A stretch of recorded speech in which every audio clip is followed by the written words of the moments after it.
السلام علیکم ورحمت الله وبرکاتہ.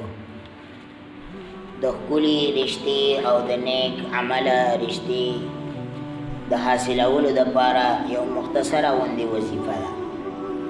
زموږ استاد محترم دا وظیفه موږ ته هم راکړې وه او اکثر ملګرو ته هم ورکړې ده. ډېره مجربه وظیفه ده. د ډېرو خلکو الحمدلله د دې سره فایده شوې ده.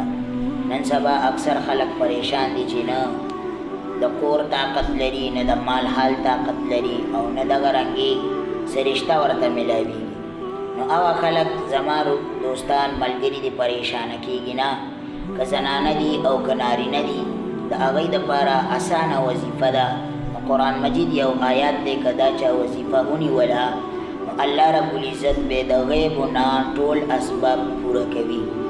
هغه وظیفه دا ده، قرآن مجید کی آیات دے رب انی لما انزلت الی من خیر فقیر. رب انی لما انزلت الی من خیر فقیر.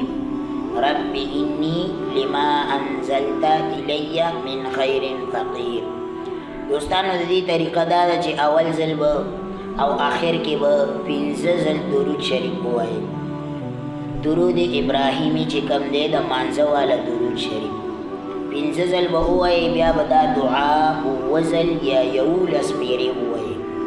هر مونځ پسې او که نه وي نو سهار او د ماښام مونځ پسې لازما ووایي. 7 ځل چې ووایي، اول کې به درود شریف ووایي او آخر کې به درود شریف ووایي. بیا به د ځان دپاره دعا وغواړئ. انشاءالله العزیز یو کال کې دننه الله رب العزت به د دې فایدې ټولو ته ښکاره کړي. مونږ ته استاد محترم دا راکړې وه، زموږ خپله احساس کمتري وه چې رشته به میلاویږي یا نه میلاویږي. الحمدلله مونږ 9مه درجه کې 6مه درجه کې مو سبق ویلي چې 9مې درجې ته شو. زموږ استاد محترم حضرت مولانا سراج الدین صاحب دامت برکاتهم العالیه هغوی دا وظیفه راکړه.